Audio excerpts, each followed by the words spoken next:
Malapit na naman ho ang bagong Avengers ng Endgame at kasama natin ang isa sa pinaka malaking toy collector sa Pilipinas, si Ryan Season. Meron siyang complete na mga statues ng mga Avengers. Ryan, explain mo sa amin, Ryan, ha, kung ano-ano yung mga statues na ito. Okay, yan, let's go!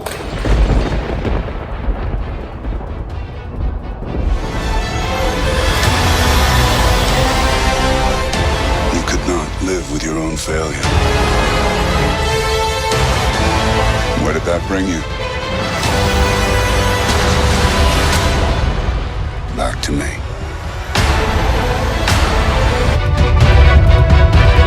Itabi mo na lahat, wag mo nang pakita sa akin lahat, huwag lang ito. Because this is heaven for me.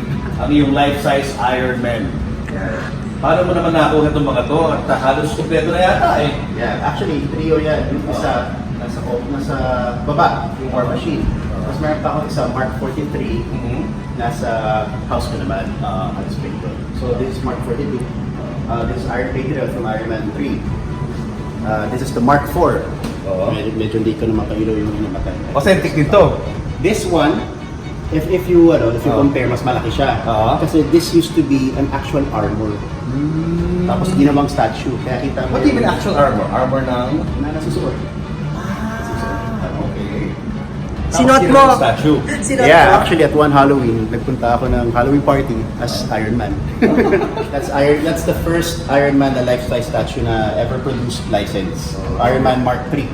Mark 3. Kaya hindi pa gano'n kapulido eh. Pero ito yung pinakaunang-una, I just had to add it. Kasi una. But among all these statues, ano yung pinaka-favorite mo rito? Iron Man, yun nasa bahay ko. Mark For 43. Mark 43. This whole set of Avengers, this is Mark 6. Mark 6, Captain America, Hulk, and Thor. These are all same, no, not same brand. These are all set. It's from Romel Salas. Ano rin yan? Imported? Imported, yes. Pag Oxmox, it's from Germany. Ito si Cap. Ito naman si Cap. Ano to? Captain America from Avengers also. Ang gumawa rin ito ay Oxmox, Germany. Oxmox Germany naman. Wow, walang wrinkles. Flawless. Galing ano? Walang pores. Ano yung mga height nila? Talaga na yung height ng actor? Well, dapat. Oo. Dapat. I would think. Ito okay na ako dito. Pwede na ito sa bahay namin. Sino? Yes. Ganda. Dapat pa-picture tayo dito, ha? Itong Hulk statue Astig. was from part 2. Part 2 na to. Meron ako ng part 1, kaya lang may nakapag-trade sa akin. Kasi hindi daw kasya sa bahay niya, mas matangkad ko. Nag-trade kami ng life-size statue. Eh ako naman, sige, trade. So ayun, mas malaki. Grabe. So Age of Ultron doon ako. Oo. Magkano yung ganito magbibili mo? 600,000 or 700. Pataas sila pataas every year. Oo. Maklase, oh. Osmox dito? Oxmox Germany, yes. In 4 pallets, 4 boxes na malaki. Don't tell me may Hulkbuster ka rin. Wala na ako space. Mas malaki siya. Nagkaroon ka na ng space. Naka-reserve na ako. Naka-reserve na. Si Papa Thor, nandito rin, oh. Papa Thor! Nangangalay na si Papa Thor. Oh. Oxmox din ang gumawa nito. Yung Oxmox license yun? License. Na company? Yes. One of the few na license na life-size producers. Papakit si Neo. Tapos ito naman, Ant-Man. He should not miss. That is by Beast Kingdom. Oo. By Beast Kingdom. If you look closely at the bottom, nandun yung smaller version. Ay, Ayun si Ant-Man. Mas lumaki eh, ganito na. Yes. ang cute.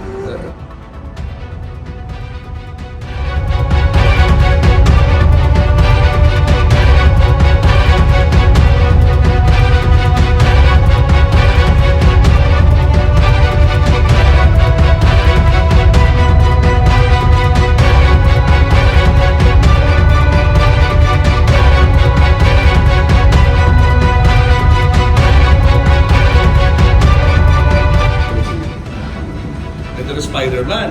Yeah, ito yung unang-unang Spider-Man. Tobey Maguire, no? Yeah, signed by Tobey and Kirsten Dunst. Rare. Yeah, para pag-display, perfect.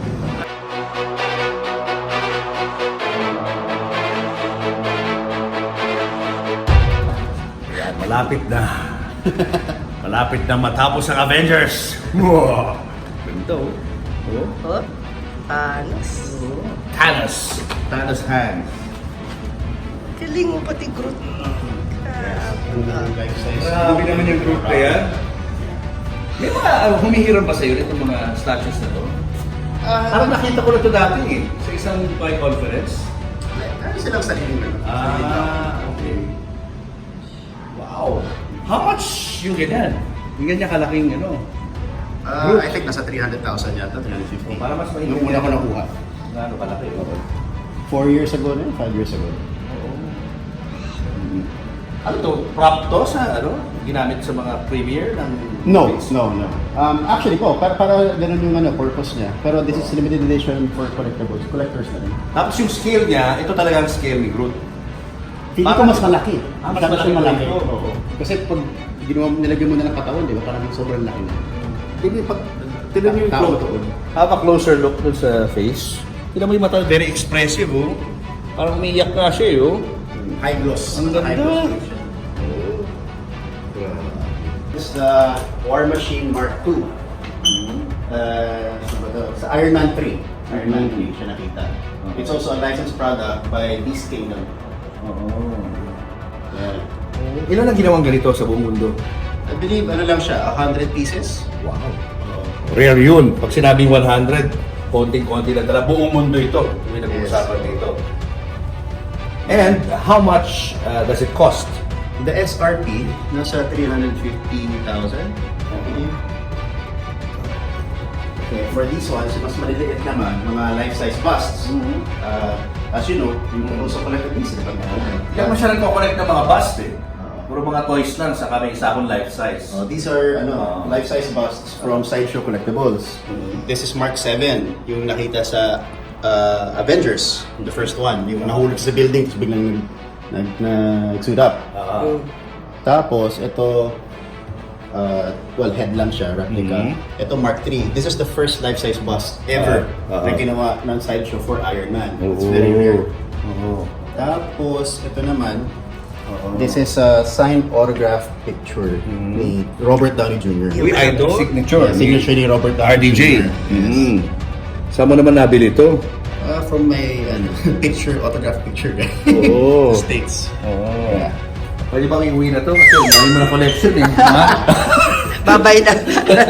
Nervous laughter Alam mo cue. naman kami, fan kami ni RDJ.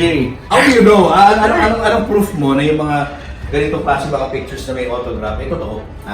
Lahat yan, it comes with a certificate. Pero hindi lang dapat basta certificate. Ang pinakamagandang certificate na nag-authenticate ng mga ganyan is PSA DNA. So, meron sila talagang archives ng mga photograph ng mga yan. Numbered yan. Numbered yan. May hologram seal. Like this one. Oo. Meron din siya. It's here. Ayun, may seal, no? May seal. Oo. Yan. Tapos? Tapos may certificate of authenticity. And it comes with a picture na sinasign ng art ng actor. Yung certificate niya nasa photo. Oo, mga magkano yung ganito? Ito, that time, I think 800. Ano nakuha ako? $800. $800. So yan. Pwede niyong ipamana yung photo ni Robert Downey na may signature sa inyong mga anak at mga apo. Gusto ko lang may certificate eh. pag na-display ko na maayos. Oo. Lalagyan nasa wall para maging kumpleto yung display. Okay. Ito naman, si War Machine. Saan mo nakuha to? Yeah, yung kanina, War Machine Mark II. Like Iron Man kasi may Mark 1 to 50. So ito, Mark 1, ito yung original. Pero kasi, ito naman ay custom built para sa akin. Yung isang artist dito sa Philippines. Kay Monster. Galing, Halimaw Studios. Pinoy ang gumawa nito? Pinoy yung gumawa. Astig. Oo. Tapos custom made to my specifications, pati yung mga decals, all the Ikaw ba rin nag-design based on the character? Based on the character and based on the available na scans and pictures of the character. Oo. And how long did it take to make this? Ito, half a year? Half a year Half a year. Mas mura ba pag nagpagawa kaysa sa bumili? Well, syempre, since hindi siya licensed product, hindi ganun kataas din yung charge. Kaso pag Pero kasi pinagawa ko one-off, kumbaga ako lang meron. Oo, yan ang maganda ron. Yun ang ayaw kong ibenta, gusto ko akin lang talaga. Oo. Para wala tayong tinatapakan. No, it's only for me, my enjoyment. Saka proportion-wise, parang mas realistic yata ito. Kesa sa mga nirelease na no? Ano siya, so, kita mo kasi section by section, parang siyang armor talaga. Oo. Yun kasi parang isang mold nila. Oo. Ito, armor. Grabe naman to, Ryan. Nakaka-overwhelm talaga yung collection mo. I would say, from sa mga nakita ko, ikaw na yata yung talagang biggest collector ng toys sa Pilipinas eh. Ng mga superhero toys. Superhero. Grabe. Hindi pa siguro. Meron dyan siguro nakatago lang. Pero itong mga toys mo deserve to be exposed. Ano bang plano mo talaga sa kanila? Well, one of the things that I've always wanted to do kasi ever since I started collecting, tsaka nung dumami na, I want to share it with other people. Kasi hindi yung ako lang tsaka family ko and friends na nakaka-appreciate. Actually, every Halloween noon, nung naka-display pa to sa house namin, pag Halloween, nilalabas ko yan for all people to enjoy. So, nung nakita ko yung overwhelming response ng mga tao, naisip ko, museum. Yun talaga yung dream ko, a museum na pwedeng puntahan ng mga tao, ma-experience nila, tsaka yung kinatutuwa ako, ikatuwa rin nila, diba? Oo, totoo. Mga kailan mo pinaplanong itayo itong museum na ito? I'm Well, sure excited na yung mga bata dyan eh. Parang gusto nila na makita eh. Hopefully soon. Matagal ko ng dream eh. Ah. Siguro in God's time. In God's time. And anong advice mo sa mga young collectors yan? Yung mga bata na nagsisimula na rin bumili. Okay ba yung mga bumibili sila ng mga Funko Pop? Yung mga mali. Kasi yung anak ko gano'n eh. Okay na ba yun? Okay naman din yun. Wala namang masama na collectible. Basta hindi mo ikakapahama. Diba? You will not be in debt. Diba? Basta ang advice ko lang sa mga collectors, just collect what you want. Collect what makes you happy. Kasi sa akin, laruan, ganyan, hobby, dapat pangtanggal ng stress eh. Tsaka doon sa mga laruan naman, yung mga bata naman na may mga laruan, ingatan nyo yung mga laruan nyo, may value yan. Yes, oo. Pinagsisihan ko yan. Pero ang common question kasi ng mga viewers ko is, should they take it out of the box or keep it in the box? Ikaw, what's your opinion? My opinion, and this is just me ha, you only live once. You collect it, laruin mo. Laruan eh. It's called a toy for a reason. Diba? Kasi iba naman yung collect to invest. Pa yun. So, if pwede naman, mas maganda laro. Enjoy, hindi titignan mo lang. Pero habang naglalaro ka, dapat maingat din. Yes, dapat ingatan mo. Hindi yung basta na ibabagsak. Oo. Tsaka na yan eh, may age-appropriate na toy. Oo. So, depende. Oo. May mga toy kasi na sobrang mahal, so bigay mo sa isang 5-year-old. Right. At si Ryan po ay makikita rin sa YouTube. Yes, I have a YouTube page. It's called The Multiverse. Just search Multiverse Ryan Season. I do unboxing of statues and prop replicas. So if you're into that, please follow and subscribe. Yeah, thank you. Thank you so much, Ryan. Thank you for sharing your toys with us. Thank you for coming. Marami ka napasayang mga viewers ng YouTube channel ko. I hope so. And don't forget to subscribe, mga kapamilya, and post your comments below. Post your comments below. If you have questions, we'll try to answer it. Tatanungin natin kay Kuya Ryan kung ano yung mga sagot sa inyong mga tanong. And like this video and share it with your friends sa inyong mga social media platforms. Thank you, Ryan. Yes. Good luck sa iyo. Thank you. I hope to see that museum one day. Yes, hopefully soon. Thank you. Bye. Thank you.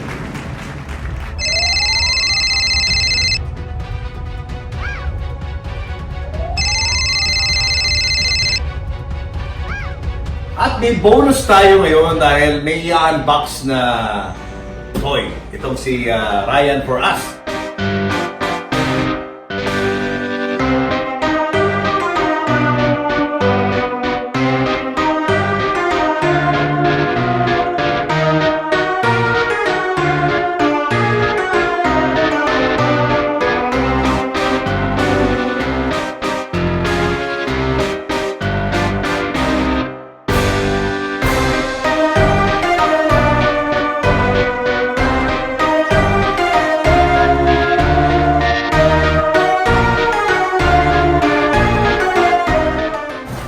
Toys for the big boys. Ay, baliktad natin. Sige mo. Grabe.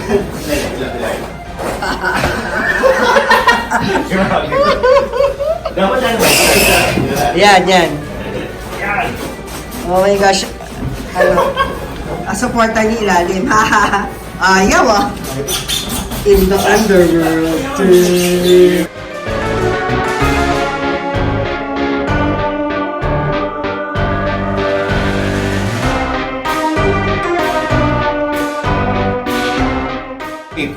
Certificate of Authenticity, Marcus Underworld.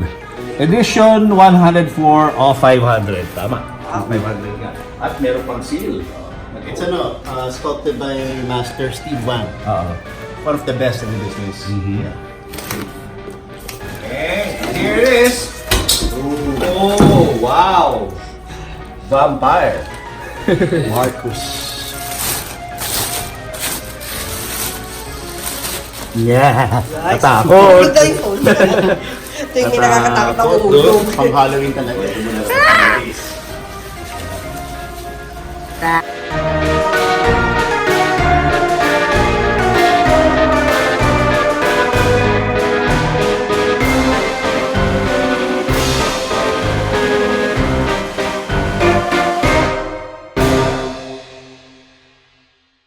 Ah,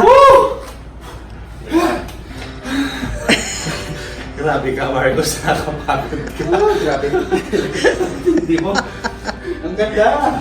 Oh, it's clear resin. yes. Ang alien na di mo maintindihan eh, no? Pero yung paint application kasi yung binabayaran ko, tingnan mo yun. Parang humihingi, no? Si Panjo. Katakot. Rolling. Wow! Na-overwhelmed naman ako sa dami ng mga collection mo, Ryan. Grabe, idol. Pagdating sa toy collecting, ibang klase. Thank you, thank you. Good luck sa iyo, ha? Yes, yes. And I hope yung museum na plano mo someday, matupad. Hopefully. Oo. Soon na. Oo. Thank you so much and enjoy kayo sa inyong toy collecting. Bye!